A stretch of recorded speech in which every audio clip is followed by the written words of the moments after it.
Hello, good morning. I've got some time to kill this morning, so my name's Trev. I'm taking idea on Head-Fi. This is my video for the unpacking of the iFi Audio iDSD Black Label, which I was sent a couple of days ago, and we're going to unpack it this morning, and then we're going to show using a professional audio recording device how we can do a comparison between this and the Chord Mojo. So let's get straight on to it and start unpacking it. Beautiful box. Put that to one side.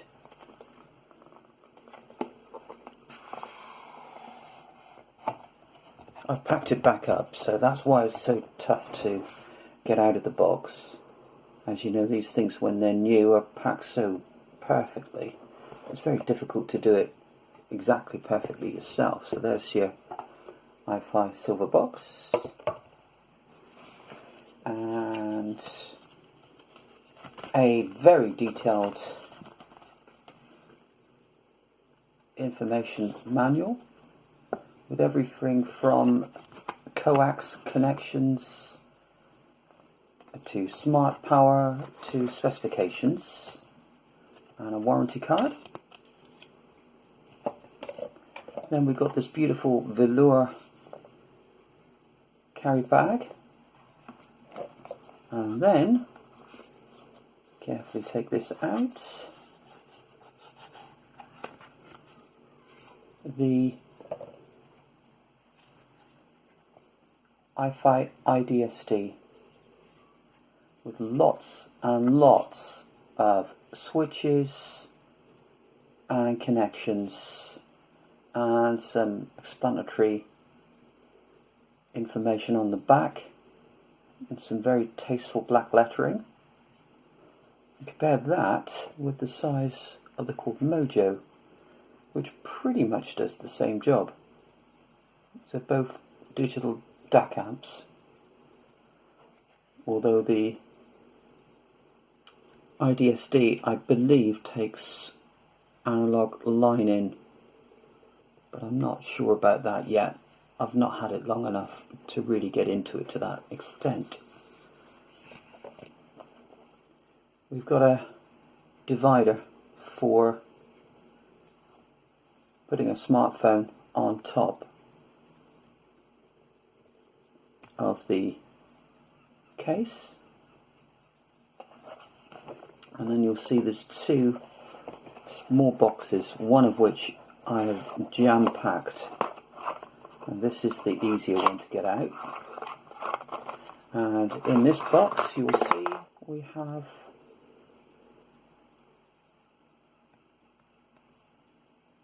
analog or coax connector for line in or coax in.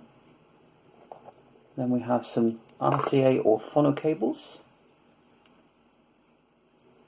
which look nicer than the usual supplied leads that you get. So I've undone those already, as you can tell, because we'll be working with those in a minute. A USB dongle for a bigger USB lead, so presumably that fits in there like that for connecting the devices to,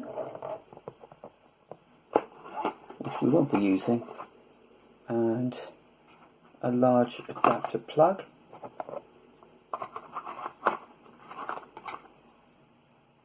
So we'll put some of these back because we won't be using those particularly for today's lesson.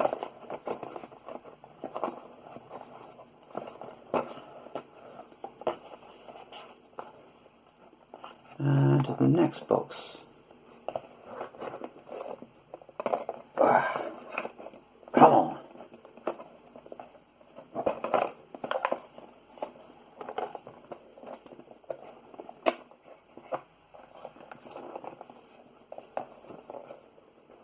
So I'll be cutting this part out.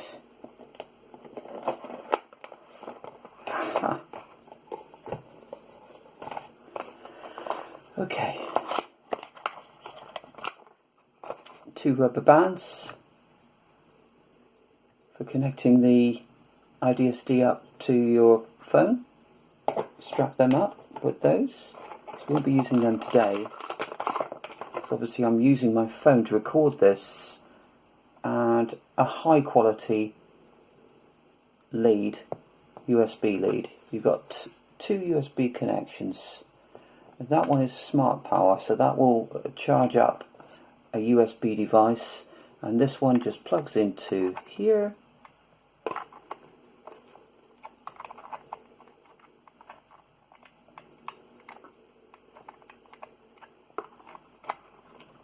Like so.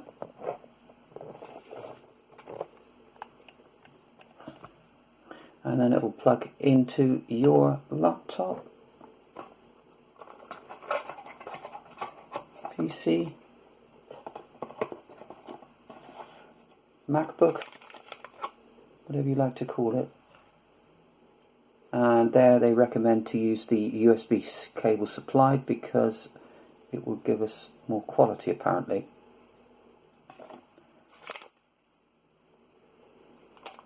And this is another connector. I'm not quite sure why that adapter's there. It's a USB adapter of some sort, but I haven't needed to use it, so I'm not going to undo it anyway. So that is our unit completely unboxed. It's USB charged and uses USB to charge the device. There's no mains needed for it at all. So yeah, I think it can be called transportable. And in fact my Moto G4, which is taking the video at the moment, fits perfectly around it. So if you think of the Chord Mojo, which I had knocking around somewhere, slightly shallower depth, but to strap it properly I need something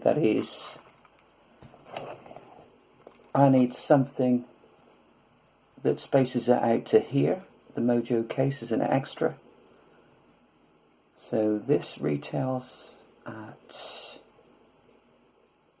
£499. The Mojo is £400, but the case for it is £60. And then on top of that, if you wanted to have the plastic surround for it that protects it again a little bit more, that's another £50.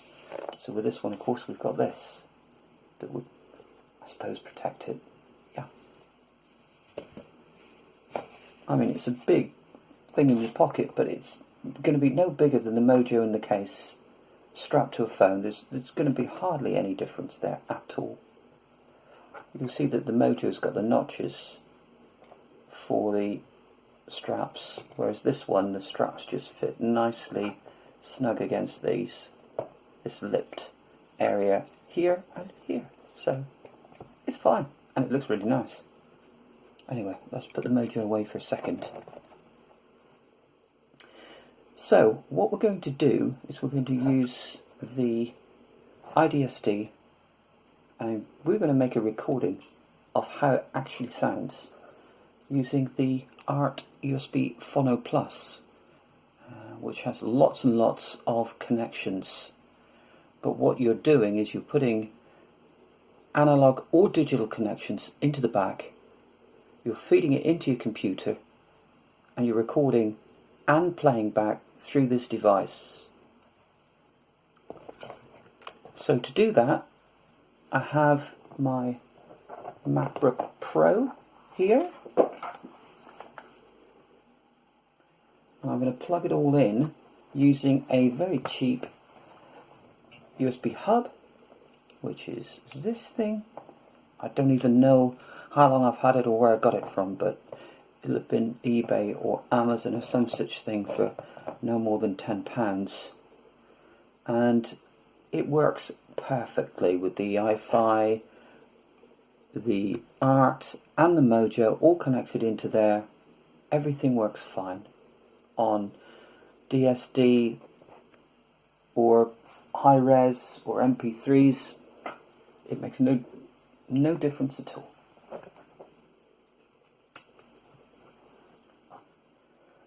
So I'm going to connect the laptop up, and I'm going to connect the Art USB up. So there's my, again, really cheap connector. I don't know whether it even came with this. And the great thing about this device is it has DC mains, but it doesn't need it when you're connecting it up to your computer. Your computer powers it more than enough to do all the recording it needs. So that will go into here. And then I connect it to the one USB port I've got left. The other USB port is storing a 2 terabyte hard drive. It's USB 3. Obviously this is now a USB 2 affair, and it works fine. You'll see that there's a tiny little light on the iDSD already, and the light on the Art. So this Art USB Phono Plus is called a Phono Plus because it can work as a preamp for a turntable, and you can do your turntable recordings through it, which I've got a Riga Planet 2, but my brother's getting that one soon, and they come out great. They come out alright. I'll tell you now, the sound quality of the iDSD and the Mojo going through this device sounds great, but in reality it sounds better through your headphones. So the test is volume matched, so yes, there's a loss on both units, but it gives you an idea of what the differences between the units are, but it doesn't really show them working at their very best. The only way to do that is to just plug in headphones and listen to them, because that'll be a better sound quality than a recording. Think of a recording of a CD onto a tape. It's the same principle. There's, in my opinion, less loss than doing it that way, but you know, there is loss there. The audio quality is far better through headphones anyway.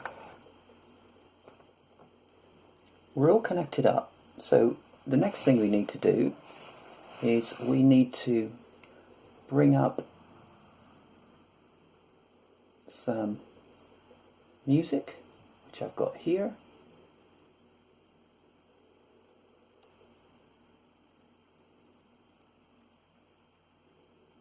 So we've got our music, and we'll bring up our recording software, which is Audacity.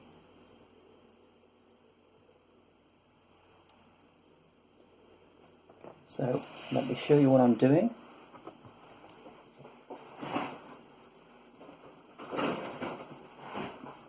Move some stuff out of the way. Move the Art just here, I think, which is where I had it before. Now we'll put the iDSD that way round. We'll put the Art that way round, because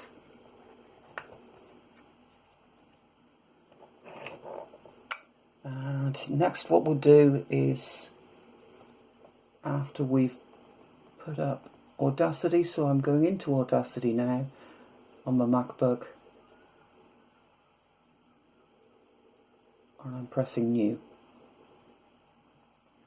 and Core Audio is the host audio software, which is Apple's, and then this is the listening device, USB audio codec, And this is the recording device, the USB audio codec in 2-channel stereo, and the project rate will be 44-100, so your standard CD quality. Next thing I need to do is take these rubber plugs off that protect the Wi-Fi from scratching. Plug the 2 phonos in,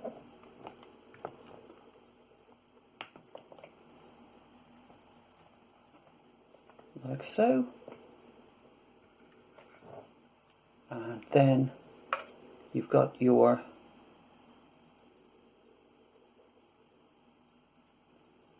preamp line in. So that would be for either your phono or your other audio device that's got phono plugs. There's lots of other connections there, as you can see, some digital, some analog.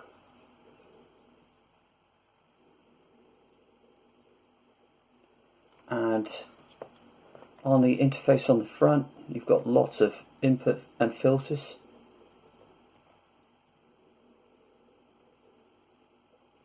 So phono would be pushed in there, and phono needs an awful lot more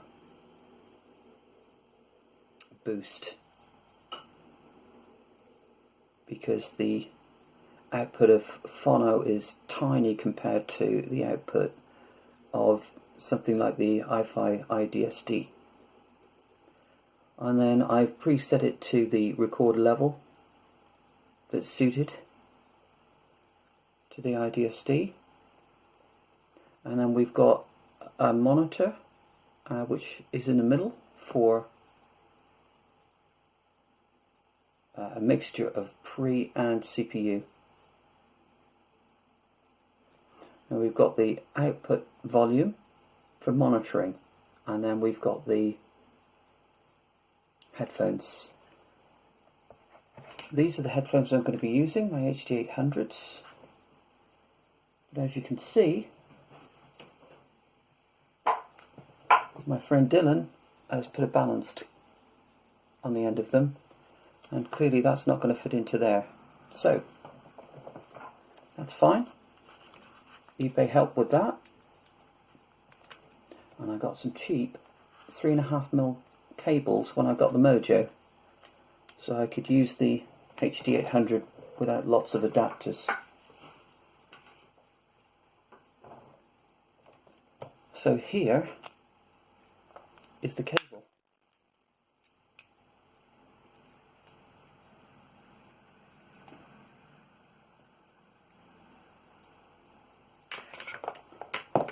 So we'll plug the cable in.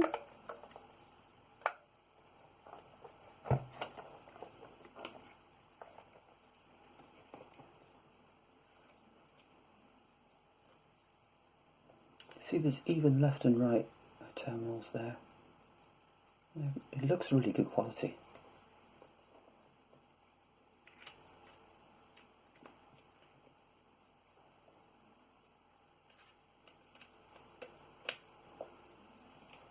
So there we are, plugged in.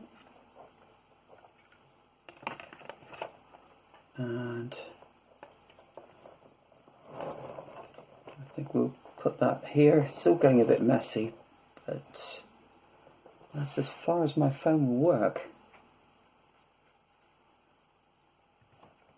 The underneath of the iDSD at the end near the phono plugs has got some line outs, and it's either preamplifier or direct.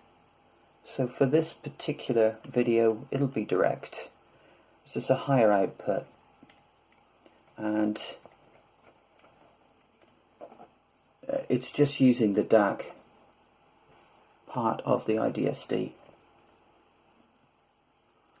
So we'll switch on, and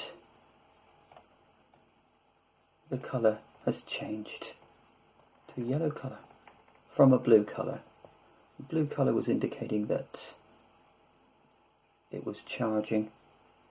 The yellow means it's now plugged into the system, and if we go up here, it's recognised by my MacBook. So let's do a quick example of what it's like to do a recording. So Audiophile Plus has started playing, but as of yet we're hearing nothing.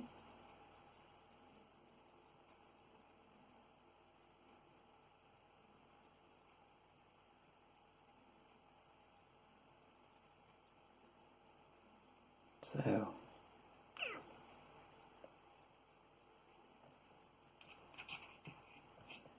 let's have a look and see what player it's using. It's trying to use Mojo.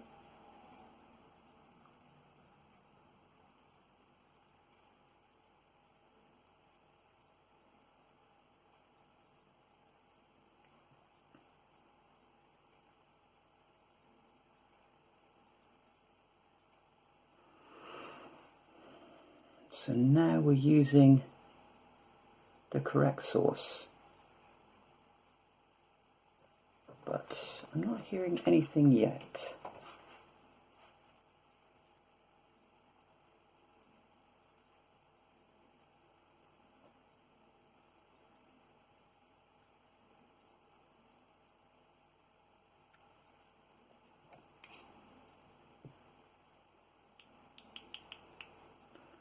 So what we need to do here is we need to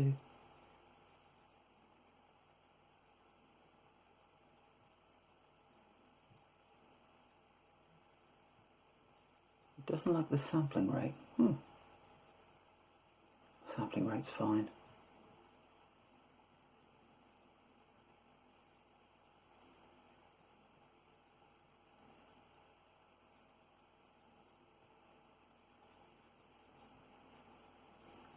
That's okay. What we'll do is we'll restart Audacity, I think.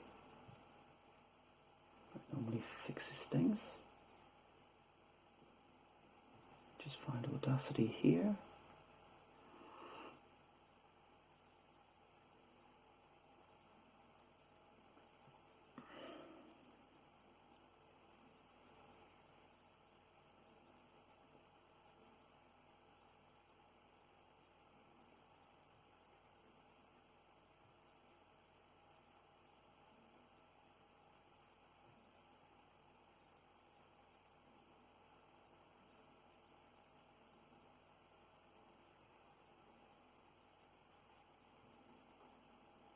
So now we have liftoff, but we haven't quite got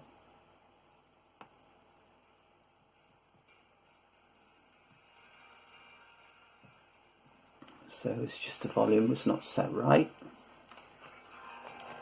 You can hear we've got some volume now.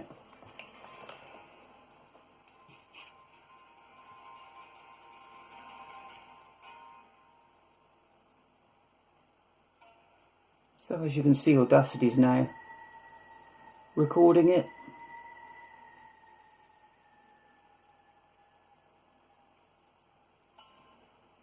The volume level looks, the recording level looks slightly low, but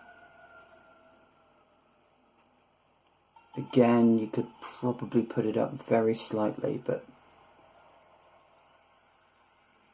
this will give you a dynamic enough recording. And you're not introducing extra noise, I know, by this recording level.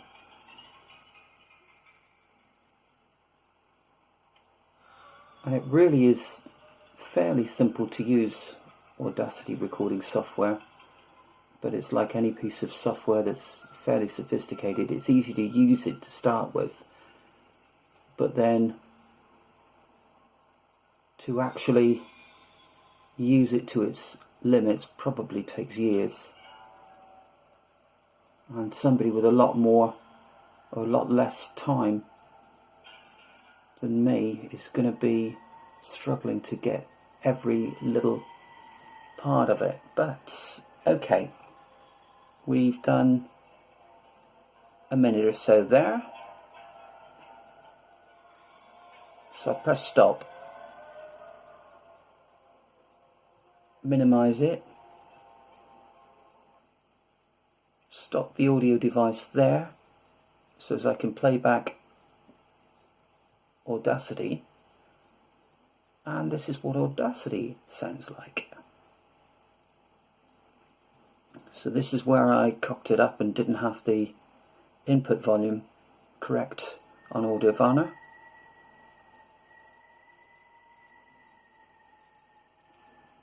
So as you can tell, it's recorded fine.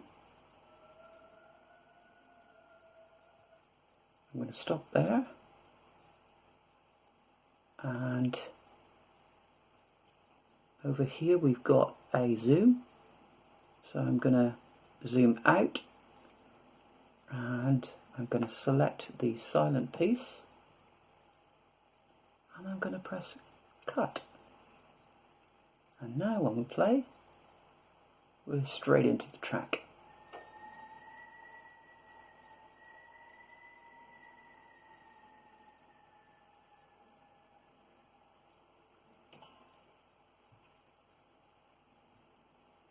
We go into File, we can export the audio because we're going to save the track.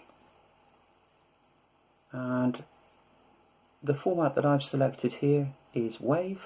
You've got options, there are no options for this format. Your file will be imported as a 16-bit WAV.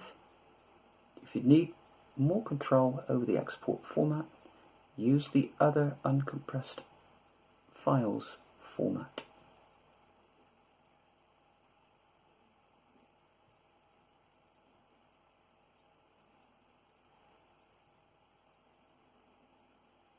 So if we drag that window larger, you can see where it's saved previously.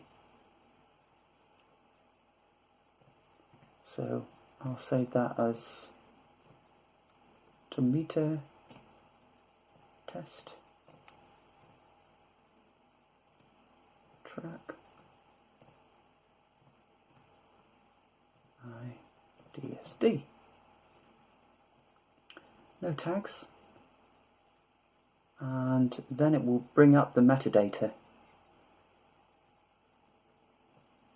So we'll just very loosely fill this in.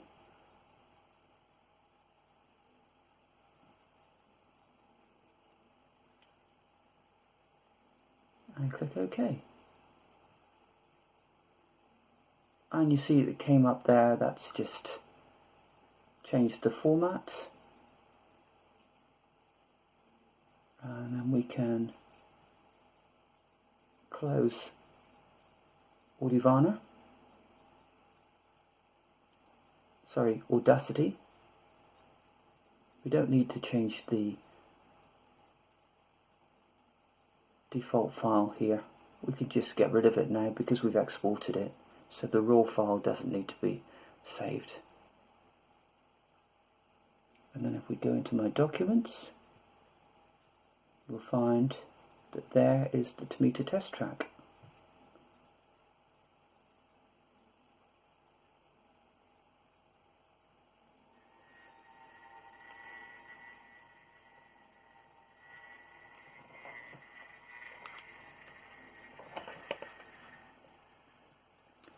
And there's a problem with it playing through Audiophile, so we'll try that again.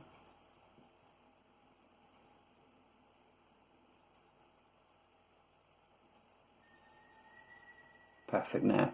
It just gets confused sometimes.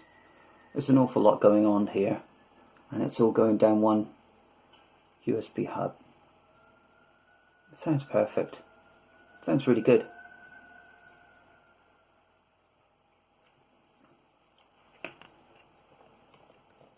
So that's how I can evaluate something like a DAC amp. So I can do a direct comparison between the Mojo and the iDSD, obviously from sticking the headphone in and listening to it anyway, which is what everybody's going to do. But also, I can put a comparison for other people who might be interested and haven't had a chance to listen to it yet. And I can get a little sample track online, like that 45-second track, and I can do the Mojo and iFi iDSD side-by-side comparisons, just making sure that the two units of volume matched, and they can listen to their heart's content, and they can listen to see whether they can hear a difference. As always with something like a DAC amp, I think that the major difference between any device that you listen to is the end part of the device. So I think that I would get more quality if I used these HD800s to listen to the iDSD than if I plugged in, for instance, these wired Asda MO7s into the Mojo. To me, that makes perfect sense. There are differences between the iDSD and the Mojo, and we can talk about those.